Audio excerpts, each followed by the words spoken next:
We got to talk about AEW's program Wednesday night. Again, we'll try not to dwell on this, but there were, for a while there, I thought they could be turning a corner, and now I see they've turned that corner and they're heading hopelessly down a blind alley. I'm going to get to the Hardys in a second. This was just so disheartening, but the opening match, another 6-man tag match. This time it's Adam Page, Jungle Boy, and Dino Douche against Adam Cole, Bobby Fish, and Kyle O'Reilly. Be careful what we asked for because we got it. We wanted the Undisputed Era reunited. We said, wow, this is going to be great. We didn't get the Undisputed Era from NXT. We got the, PWG version of all these guys where they go out and play with their friends.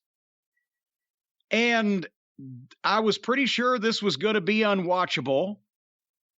And I started trying, and the 6 guys flipping for no reason. The corpse referee was involved, so every move that they had ever seen with no logic or common sense or continuity or reasoning took place with tags until there were no tags, and then there were some more tags, but the referee's so useless it doesn't matter anyway. And at one point they set up a stunt. Which one of your kids called them tricks? They do tricks? No. Some guy emailed us about that his kid called it tricks. Well, this was a stunt where all 3 of the baby faces got up on the turnbuckle at the same time and all did moonsaults off onto each heel individually in different directions to where it looked like one of those synchronized diving exhibitions. I expected to see the colored water shoot up out of the pool. It was 20 minutes into the show before this thing was over with, and it was just unwatchable. And, the one I feel the worst for is Kyle O'Reilly because, as we talked about, he really has something different and such a different style, and it lent itself well to an MMA kind of fighting thing. He trained in that, and now this is just ridiculous. And there's no wrestling. There's no attempt at wrestling. It's just the show. Anyway, did you see anything different than I saw about that match, or could you bother to look up and pay any attention? It just all looked the same for 20 minutes. O'Reilly stood out to me too, just like you just said. And in fact, him and Fish doing some of their double team stuff was great. I was like, oh man, I'd love to see them against some good tag teams. Jungle Boy looked good. I don't like whatever you want to call it, the makeup of these kind of matches, the layout of these kind of matches. The only other things I'll say is Adam Cole continues to not impress me in AEW, and Adam Page just is not a fucking world champion. He's a great Intercontinental champion. Go by like the 1990 standards. World champion, Intercontinental champion, tag team champions.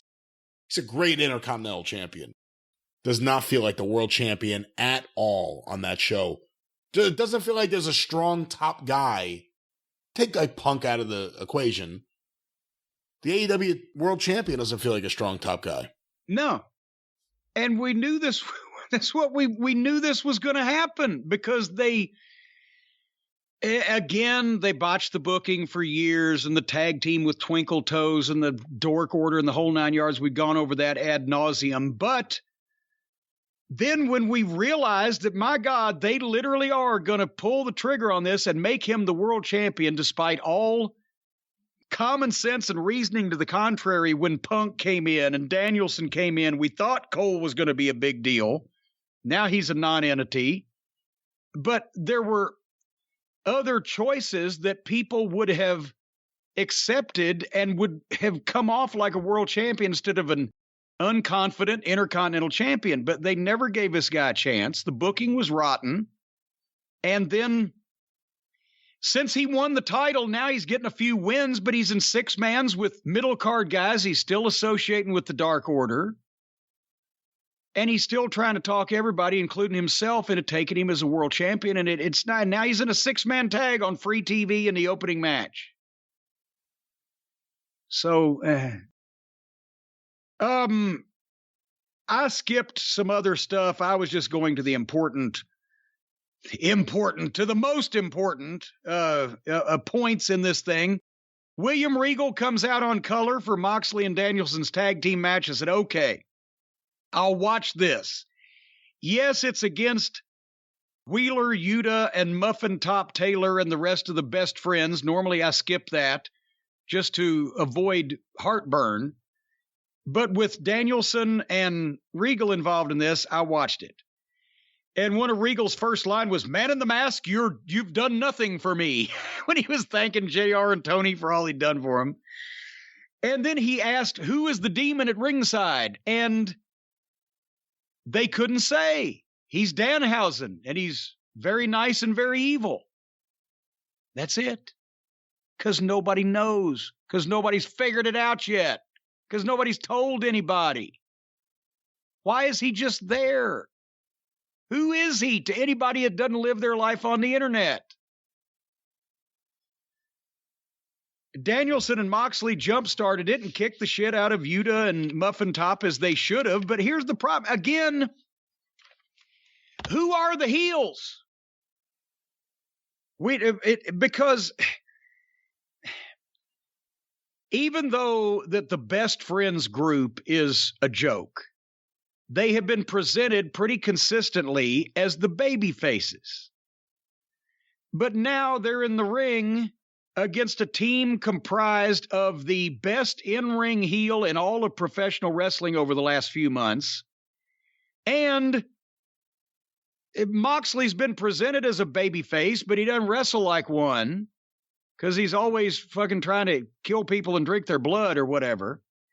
But that team is managed by the most beloved figure now maybe in AEW, William Regal, who just got jacked around by the other company. And I would think every AEW fan would throw themselves in front of a bread truck before they'd let it hit William Regal. So who are we supposed to be cheering for here? And what the fuck is the goddamn deal? Wheeler Yuta is wrestling in ballet leggings and tennis shoes. Muffin Top has just given up, and he's just wrestling in a T-shirt because you got to cover that dough up some kind of way. So again, Danielson and Moxley beat him up, as they should have, because they're job guys, and Danielson and Moxley are top guys. But then, just as I mentioned that Regal and noted to myself, Regal and Danielson are making Moxley more palatable to me. He's keeping it in the ring. He's actually working. This is twice as long as it needed to be. But then at that point, Yuta just stopped selling and bowed up at Danielson, and they hit him with umpteen things, and he kicked out, and the people started chanting, "Yuta, Yuta, who are we fucking pushing here?"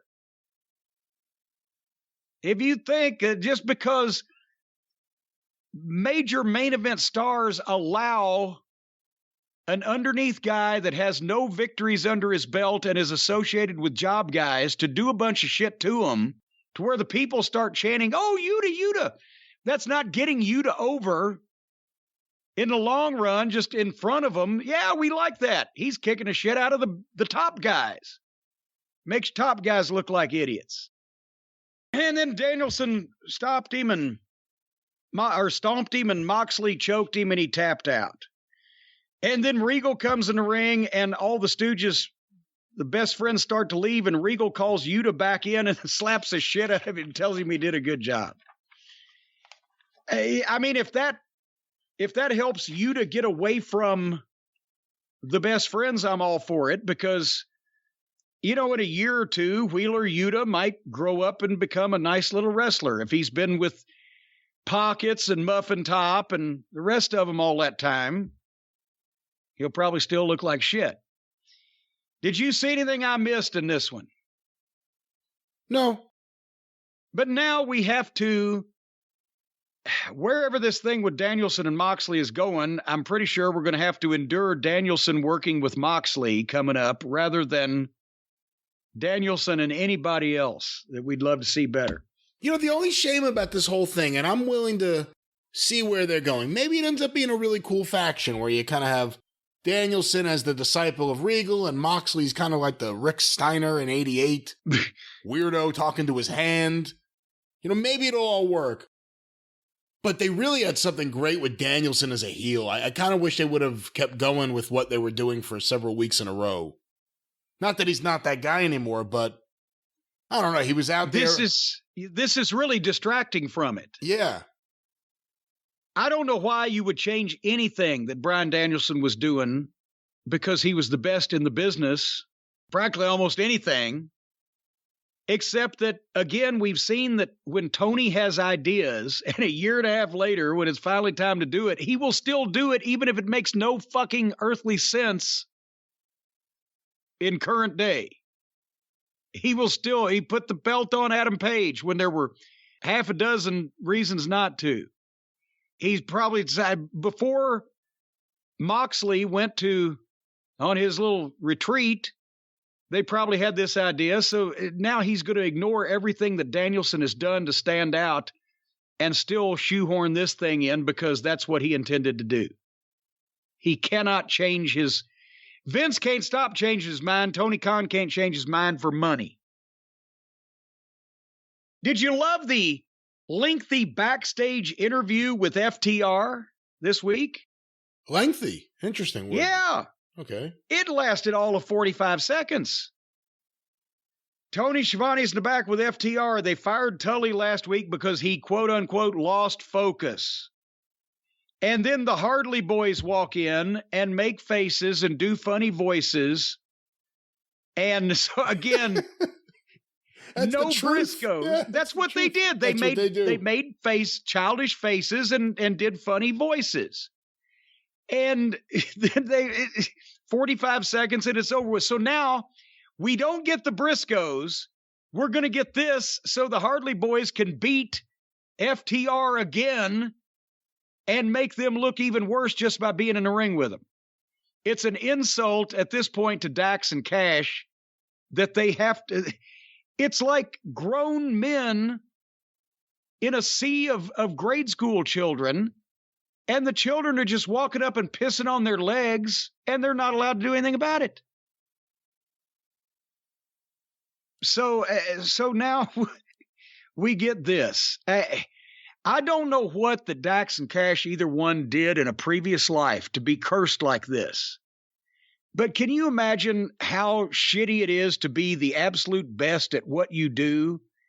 And you're so far ahead of everybody else in your company that you're not allowed to do it because it shows everybody else up.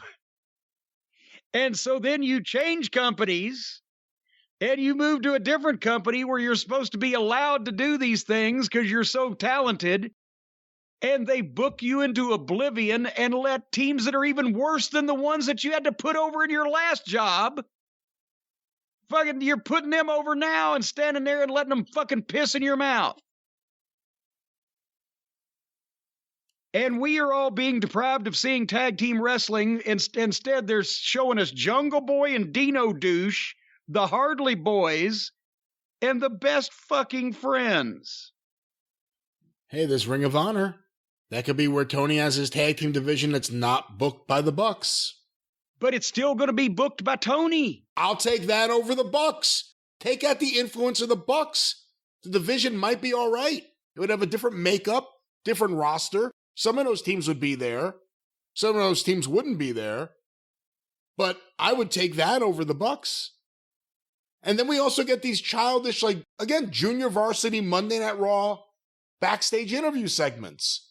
Everyone stand at a weird angle so the camera gets you. Everyone have a weird confrontation that goes nowhere. Bad acting from the Bucks. They love that. If that's how FTR is going to be used there, hey, do something with them in Ring of Honor.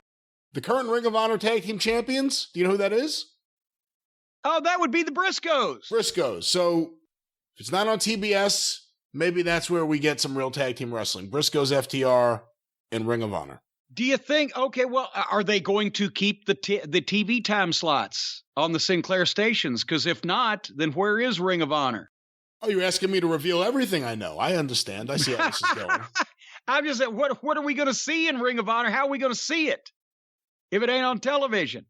Maybe they could put Ring of Honor on Friday nights at 10 o'clock instead of that crummy fucking scrub show they've got.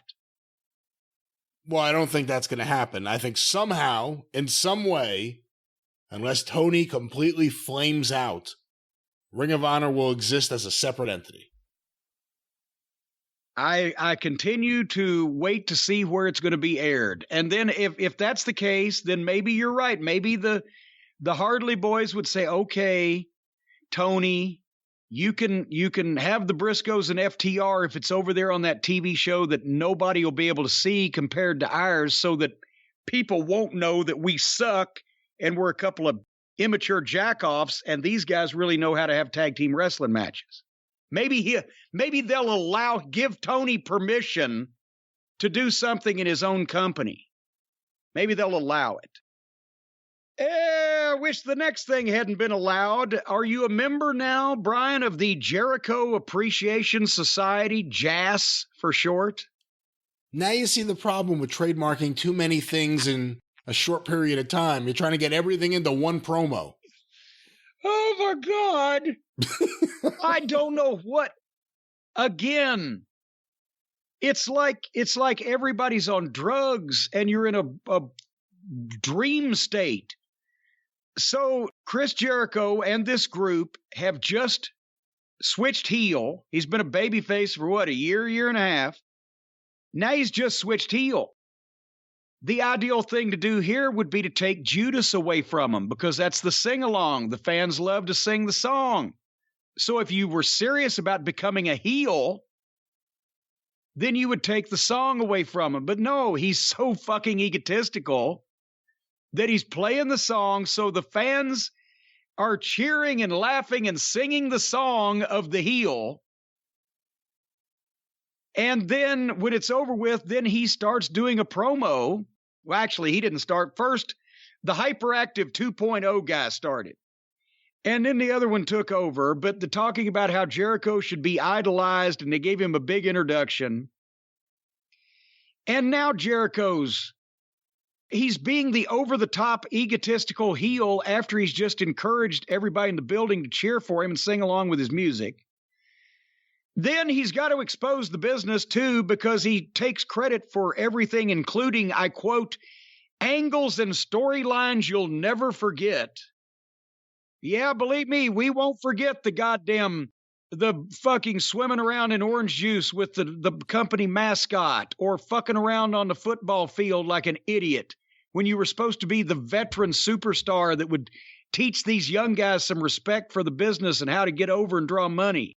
And instead, you just became a jack-off, fondling yourself, trying to play with the cool kids to make up for your losing your hair and expanding your waistline. Anyway, these men in the ring appreciate him. That's why they're the Jericho Appreciation Society, and the rest of the roster are just pro wrestlers. Not a sports entertainer like him. Well, okay, this was obvious, especially when he tried to trademark that. And it's going to be interesting to see if he can trademark a phrase that Vince McMahon has been using for 38 years. But he says pro wrestlers like it's an insult, and like you would want to be a sports entertainer, because he knows that those fans will boo a sports entertainer because they equate that with WWE and cheer for a pro wrestler. But the problem is, most of the people that he's calling pro wrestlers are bigger fucking sports entertainers than he is. So, and then Garcia jumps in and says, I'm a sports entertainer too. Yes, everybody hates sports entertainers, but you can't get heat by calling yourself a sports entertainer and calling these other guys wrestlers when they're doing even sillier, stupider shit than you are sometimes. Because they're not. So this went forever. He got in all of his trademarks, and then he decided to change 2.0's names. I don't know what they were before. 2.0 was bad creative, he said. I don't know what their individual names were and don't give a shit. But now their team name is not 2.0. Their names individually are Daddy Magic Matt Menard and Cool Hand Angelo Parker.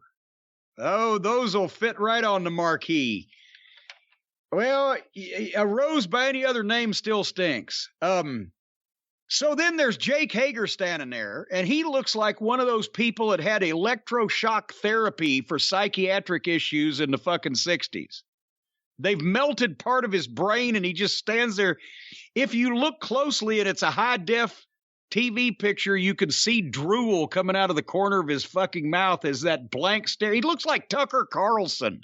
Somebody on Twitter put two shots of him up side by side the other day. It said, I know I've seen that bewildered stare somewhere, and Jake Hager's facial expression looks just like that weird look on Tucker Carlson's face when he doesn't understand something, which is every 14 seconds. And they let Hager talk, and I swear to God, he stood there, and I wrote, did he just Daffy Duck? Brian, did Jake Hager say, we're the Jericho Appreciation Society, and we beat up Pro Wrestlers? Pro Wrestlers? Is that what he said on television to me?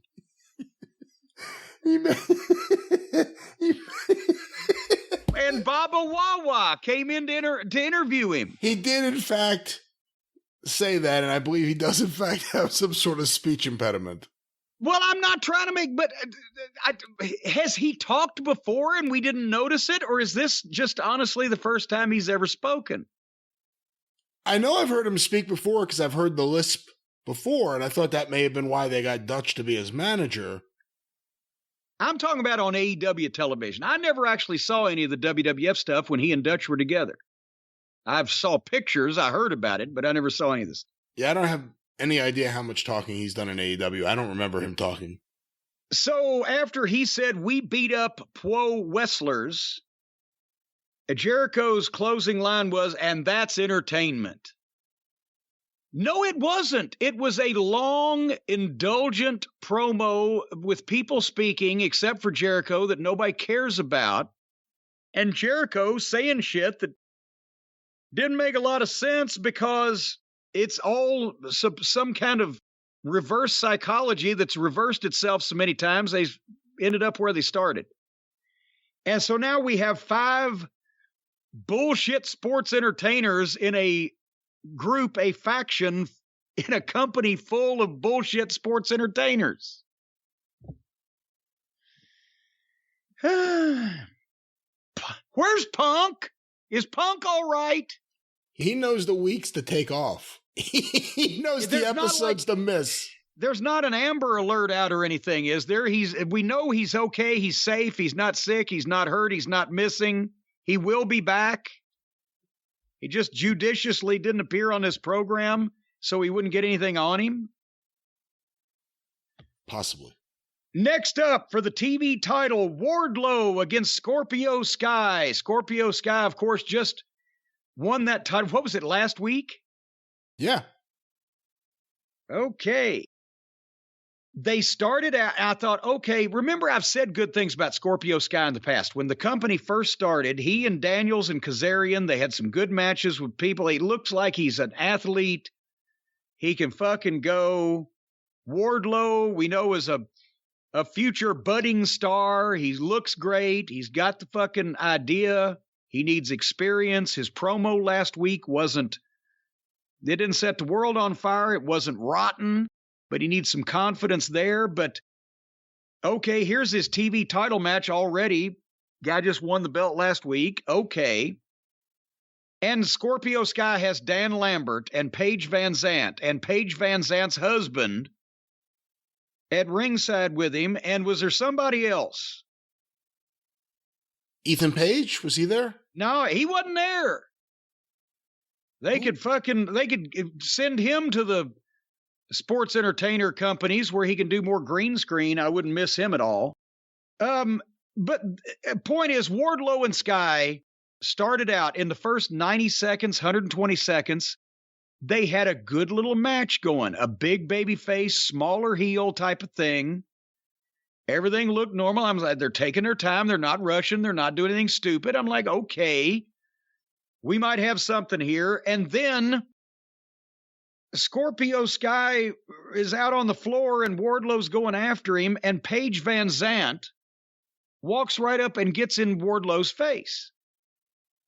Now, okay, I know with today's environment, you can't have the baby face snatch the heel woman and just toss her aside or punch her out or whatever. Back in the territory days, that used to get a big pop. But why does he have to stand there and look at her and put up with her jaw-jacking when he's in the middle of a match and he could have just walked around her and gone on about his business? She's not going to stop him. But he stands there and lets the girl tell him off. And then he starts to say, but her husband gets in front of Paige Van Zandt and is telling Wardlow, like, what are you going to do about it? Well, there's the perfect place to drop the husband like a fucking hot potato. But instead, Wardlow stood there and looked at that. And then Paige Van Zandt's husband turns around and grabs Paige and starts kissing her. And Wardlow's standing there watching that. And then Scorpio Sky does a drop kick from out in the ring outside, baseball slide type of thing, and catches Wardlow from behind and stops him. And they go to, that was the break spot. I don't and I know Wardlow's not been around long enough where he would know any better. So he's doing what he's told. And I know Paige Van Zandt and her husband don't know what the fuck they're doing in this business, or Lambert. One would have thought that Scorpio Sky, being the veteran in this equation, would have said, you know what, that's going to make you, Wardlow, look like a complete fucking moron. As you're coming around the ring, if Paige Van Zandt, if they even wanted to involve her there, and why, I don't know. If she gets up in your face and you just say, you fucking hook her under her arms and pick her up like a little baby girl and set her to the side and continue on your way, and there's her husband and sticks his finger in your face and you drop him with one punch, and then Sky's gone around and comes in and hits you with the baseball slide. Now you have removed two obstacles from your path, but you got jumped from behind by the fucking guy you're fighting. You don't look like a complete imbecile for standing there and watching these displays of whatever go on.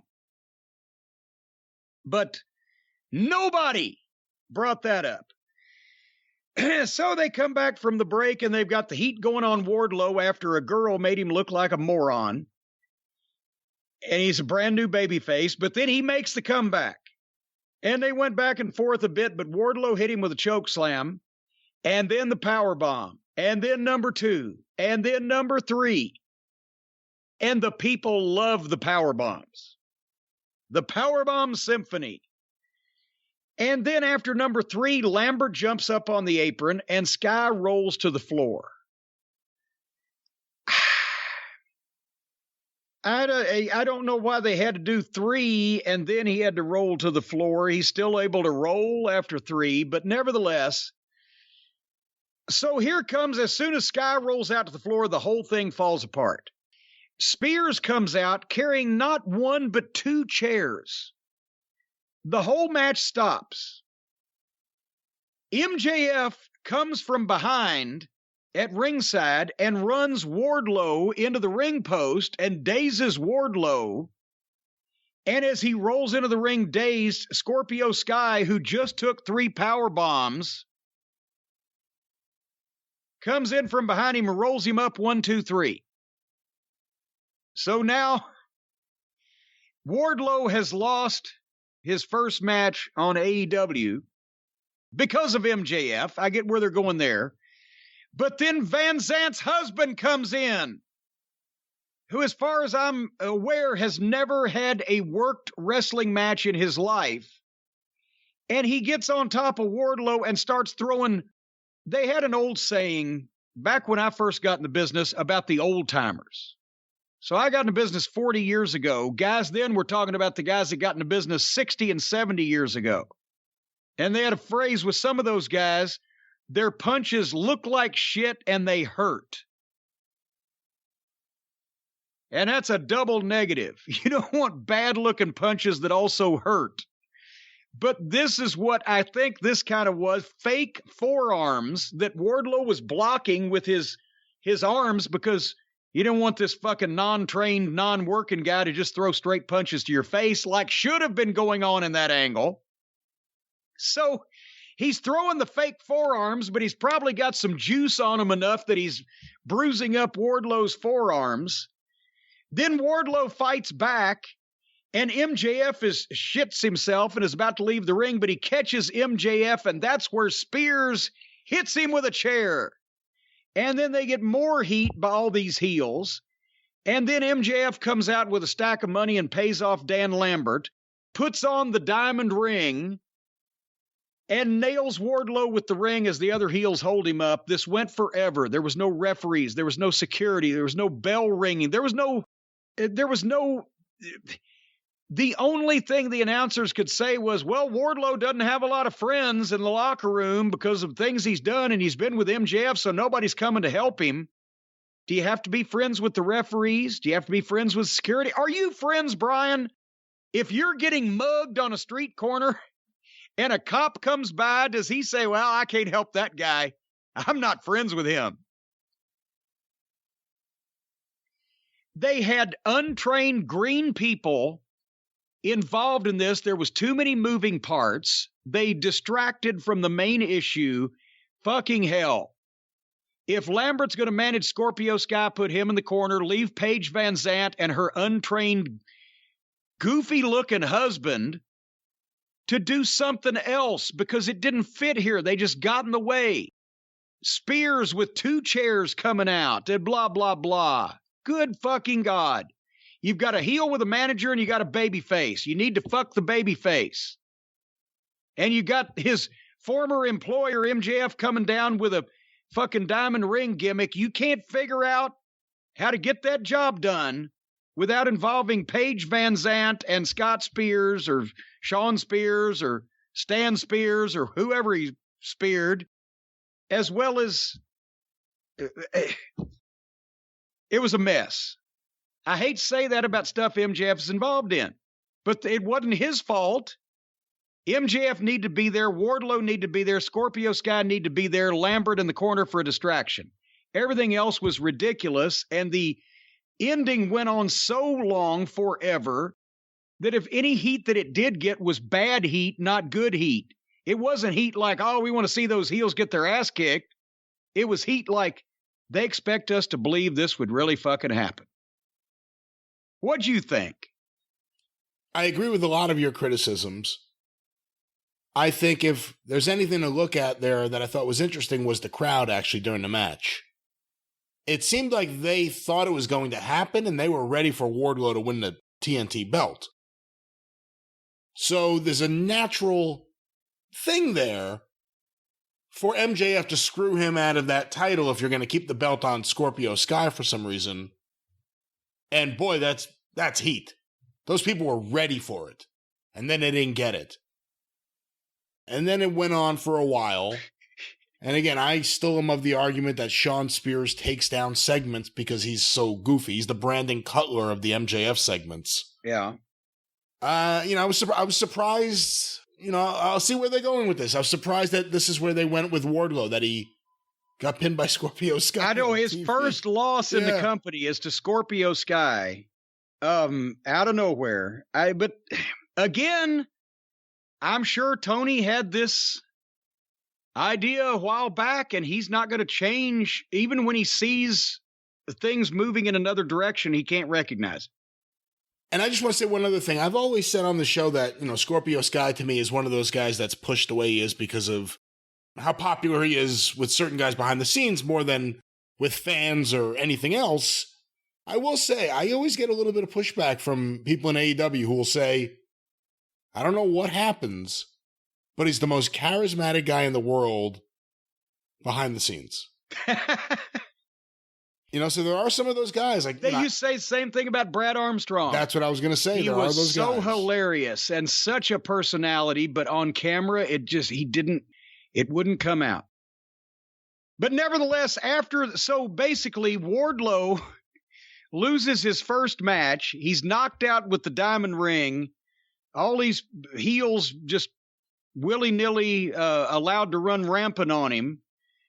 And at the end of this whole segment, the announcers pitched, up next, the Hardys are back together. Like, up next, the weather report. And therein lies the problem. Matt and Jeff Hardy wrestled the next television match against Private Party, Mark Quinn and Isaiah Cassidy, Matt's old proteges. Matt and Jeff Hardy reunited in the wrestling ring for the first time in what was it? Was it 4 years or 5 years? However many years it's been. The reunion on free television, not pay-per-view. The reunion match against underneath guys, not main event stars, was announced via a press release from Tony Khan at 2:30 Eastern time the afternoon of the fucking show. Oh, I didn't even know that. I didn't see that. Oh, I saw it on PW Insider. It popped up. Guess what? Tony Khan has just released a press release. The Hardys will be wrestling tonight in 5.5 hours on free television. Oh my, none of these people have ever been involved in promotion before. Hey, Brian, the greatest thing that's ever happened is going to happen tomorrow at 3:00, and tickets are only $2. The problem is, if you only hear it the next day after it happened, it doesn't matter how much the tickets were, or whether it was free, or what happened, because it's already over with. That's why when you have something like this, you build it. I talked about an angle they could have done to make the Hardys reunion and confrontation with the Hardley boys. They're doppelgangers in that company, and people would have probably been interested in that. They didn't do that. They decided we're going to start the Hardy boys off with an underneath tag team, and they'll find out why that nostalgia has a law of diminishing returns, and you start with the hottest thing you can and you work your way down rather than the other way around. But then they don't even build it for a pay-per-view or even a future date that they can advertise on free television or do promos for a week or two on TV building up to it, where, my God, can you imagine what's going to happen when the Hardys get back together against so-and-so? Tony Khan sends out a press release 5.5 hours before the bell rings. Yeah, the Hardys going to be back together. So all the people that saw that press release were already going to be watching that television program, because anybody watching for the wrestling news between 3:00 and 8:00 is already going to be watching fucking AEW and already going to be seeing that program. But all the people out there who have given up on wrestling, who used to be Hardy Boys fans, who might, I don't know, crazy go wild theory, watch to see them again after all these years, they probably heard about it 2 days after the fact, because they don't live their life on the wrestling news sites, because wrestling is such a letdown and a fucking tragedy for them anymore. So, Hardys versus Private Party. And now, after being a weaselly, crooked manager who steals money from his guys and signs them to outlandish one-sided contracts, and or the guy that teleports himself and changes clothes in an ice machine, now suddenly he's his normal self again, dressed like they used to dress when they were the Hardy Boys. Apparently he's had one of those shock treatments. Got him back in the right frame of mind. Maybe he went into one of those ice machines and he's able to come back out as his old self. Alternate dimensions. That's right. Should be lowered expectations. They did all the Hardy Boy stuff, and the people popped for Jeff just breathing or grabbing a headlock. If Jeff looked at him, they popped. Not so much for Matt, because he's been there and they've gotten tired of him because he's not done anything interesting at all. And he had sympathy when they gave him brain damage, tried to kill him in those matches, and then they made him an underneath manager with wishy-washy fucking talent. And now it's like, no, unless it was like, remember Sid and Spivey when the Skyscrapers had that pay-per-view match? Spivey'd get in, they don't care if he fucking saved a baby from a burning building. They farted at it. Sid got in and farted, and the people gave him a standing ovation. That's what we had going on here. And I'm gobsmacked. They wasted this on a bullshit TV match because the Hardys are as hot as they're going to be. That's what when a team gets back together, that people have been waiting to see like that in the anticipation. Now's the time to strike because they're in their 40s and they're not going to get any more over with what they can do in the ring. It's just not going to happen. Not with them or anybody else in that position. Tony Schiavone said that Matt and Jeff Hardy had more than 700 matches as a team. They've been in the business 25 fucking years. That was 2 years worth of matches for the Road Warriors of the Rock and Roll Express or the Midnight Express. Certainly to God, he just pulled that statistic out of his ass and that's not real. How can they have only teamed together 700 times in 20-something years? That can't be right. That can't be right. So anyway, now they've seen the Hardys. The new is off of the reunion aspect, and they can barely handle Private Party because this was competitive. And they got heat on Matt. Mark Quinn almost killed him with that cannonball dive to the floor. Did you see that? Far from missing him, he fucking flattened him. Well, I think the Hardys got even with any slights they felt with Jeff Swanton at the end. We'll get there in a second. But Matt hits the tag to Jeff, gets a big pop, even though it was a cold tag. It was a hot tag by virtue of the fact they just wanted to see Matt. And he makes a comeback, and they do a four-way, and they do an awkward setup to Jeff being up on top, and the announcers call, here's the Swanton. He did a splash and got a 2 count. And then all the momentum came to a halt. And then they did a contrived gymnastics spot where Private Party does that thing where they try to flip over the other partner on the apron and they come back in and skin the cat. I don't know what the fuck.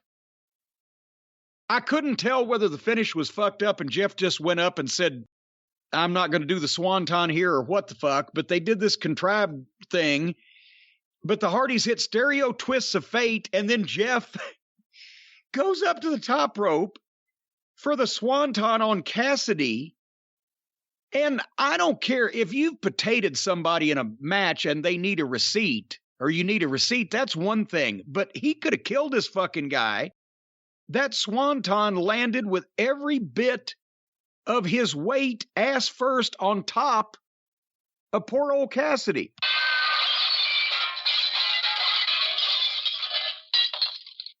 Yeah. Was that what happened, or was it Mo, Larry, and Shemp based on that sound effect? Well, that's what happened inside Isaiah Cassidy's innards. Good God. And I mean, what would possess... I'll tell you what, if a motherfucker ever came off the ropes and landed on me like that, that'd be the last time I would ever lay there for that son of a bitch. And and that's the way it used to be. If there wasn't this just, well, I don't care how many people he lands on or caves, and I'm not talking about Jeff Hardy. He's not noted for being, just spreading injury and disease wherever he goes. But I'm talking about anybody. These guys, they just lay there for these guys to make this shit up. A double 450-degree cannonball or a twisting pike position or what. And there's no way you can even see where you're going. I would have laid there for Bobby Eaton all day long. I wouldn't lay in the middle of that ring for any of these fucking guys come off the top on me for 15 fucking seconds. Because they don't deserve the privilege of people giving themselves to them. Because they're trying to make it too fancy and too fucking, oh, well, now we've done the triple Lindy, so let's do it while blindfolded. Fuck you. What'd you think of this match? Is the bloom already off the Hardy Rose? Oh, I forgot the afterbirth.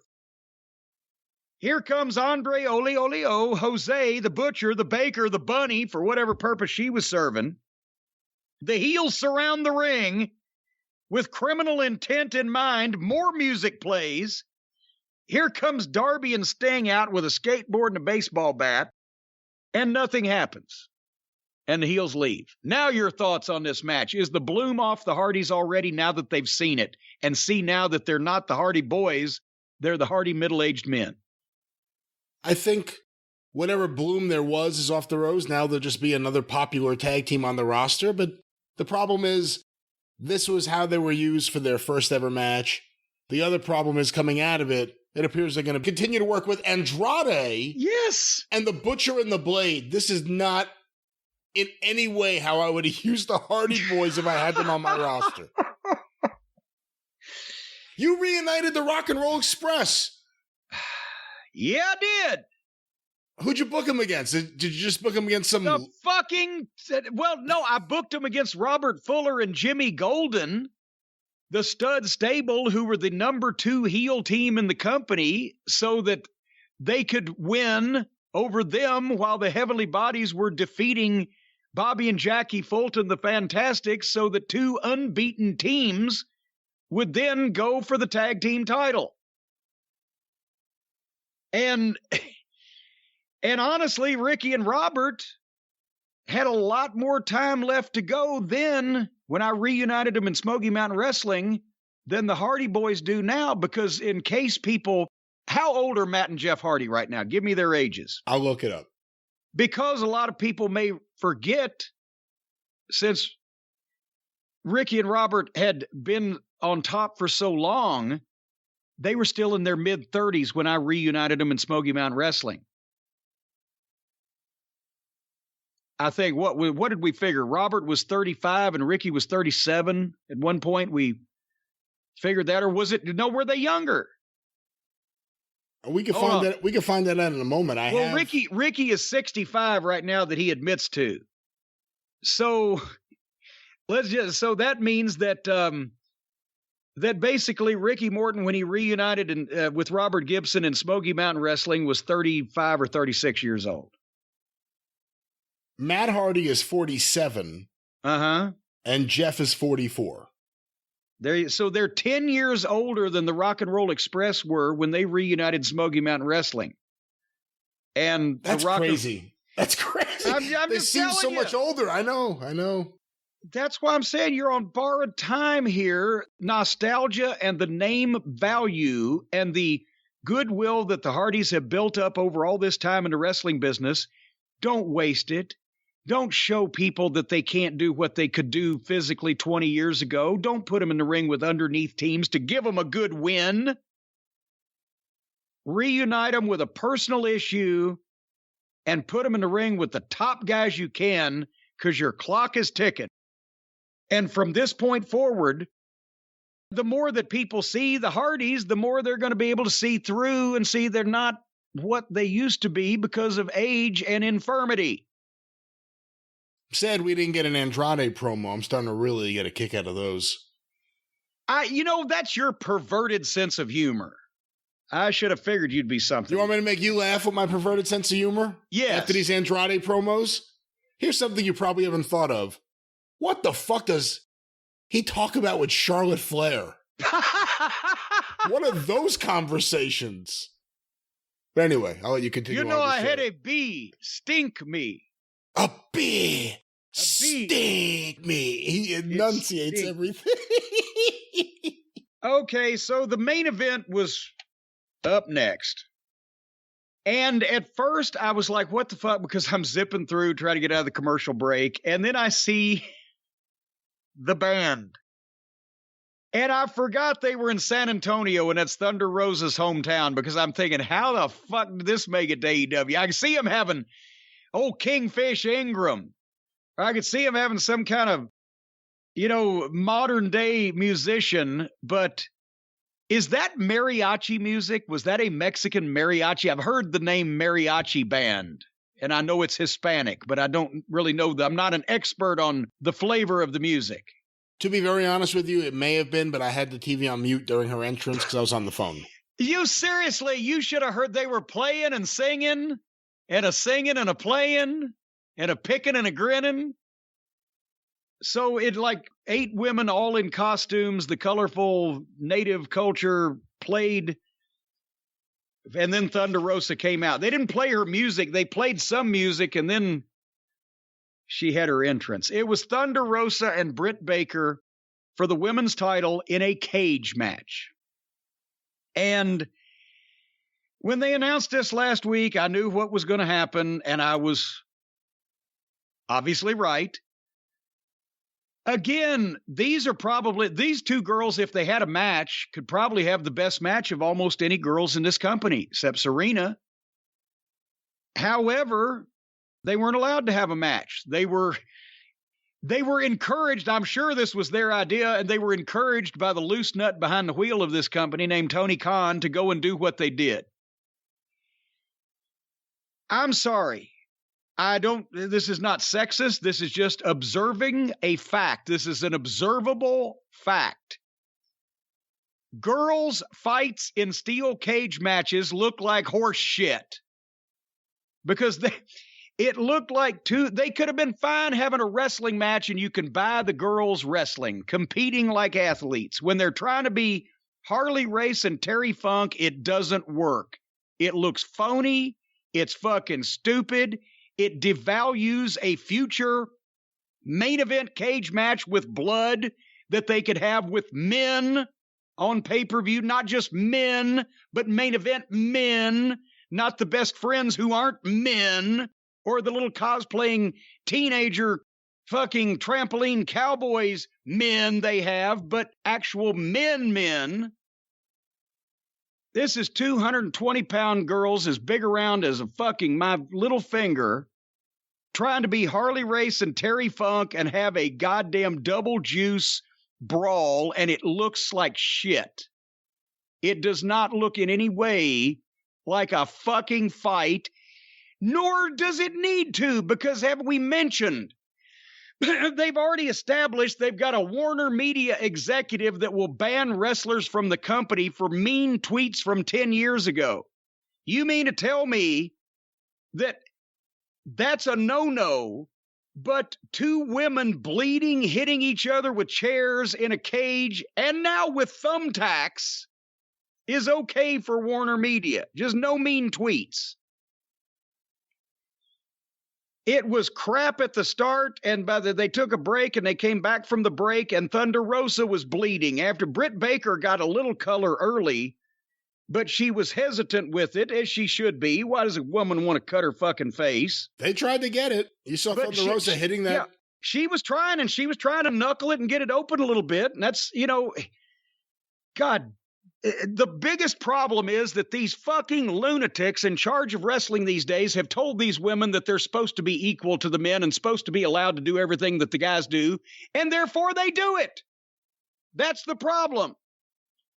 So she didn't get but a little color, thank goodness, but then we come back from the break, Thunder Rosa is bleeding bad, and then they throw 8 chairs in the ring. So I fast-forwarded. Now they have built a shop class project of chairs in a neatly stacked pyramid in the middle of the ring, and they're having a fake fight on the turnbuckles so that Britt Baker can take a bump on the chairs that I'm sure hurt her because the chairs didn't give. So then I fast forwarded some more, and that's when they brought out the thumbtacks, and I turned it off. They could have easily had Thunder Rosa win the women's title in her hometown in a wrestling match with Britt Baker that would have, I'm sure, got over because people already wanted to see Thunder Rosa win anyway. But instead, they do something that puts the whole entire wrestling business, male or female, on the same level as cockfights and the guy that bites the head off the chicken at the fucking fair. And not only that, but they did it. Was it last week or week before? No, it was on the pay-per-view. So 10 days ago, they just had MJF and Punk double juice, thumbtacks, chairs, whatever the fuck. It's a parody of wrestling. And I'm sure they're all proud of themselves because now the girls are equal and they get to have phony matches that fucking do damage to the wrestling business too. But yeah, I'm sure they were all proud of themselves, Pat, to see the girls can do what the guys can do. Yes, have shitty matches that make the business look bad.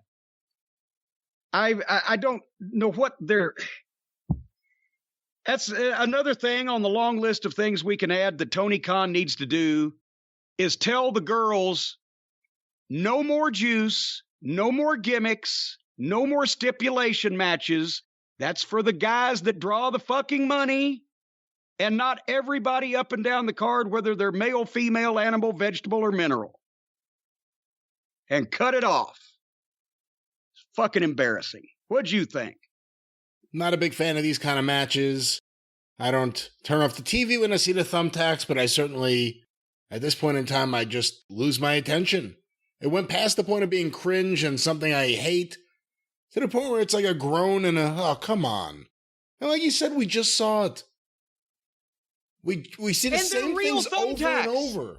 They're real thumbtacks, and old referee Aubrey's rolling around counting in thumbtacks. Here's another thing. If I was the referee, I'd say, you ain't got to be out of your mind. I'm not refereeing that shit. It put me in a main event with Bryan Danielson and CM Punk or somebody, and then I'll fucking work at a goddamn ring filled with landmines.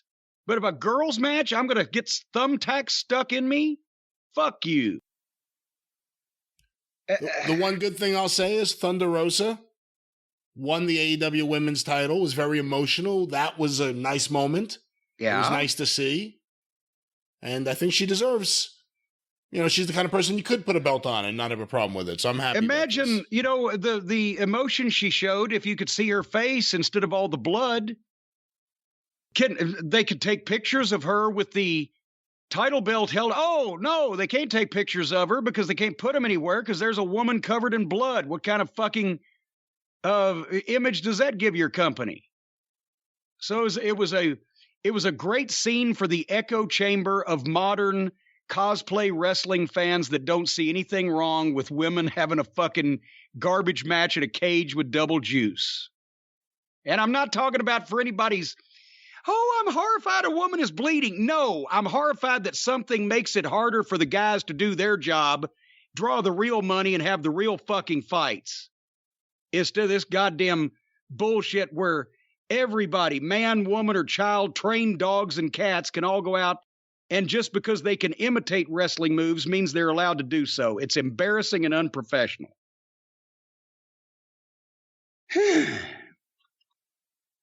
Well, that was AEW. Well, it certainly was. There was AEW Dynamite. That sounded like the sound of the AEW exploding ring. There it is. Yeah. How about this? Yeah. What is that? That was the bump bump. Yeah, see?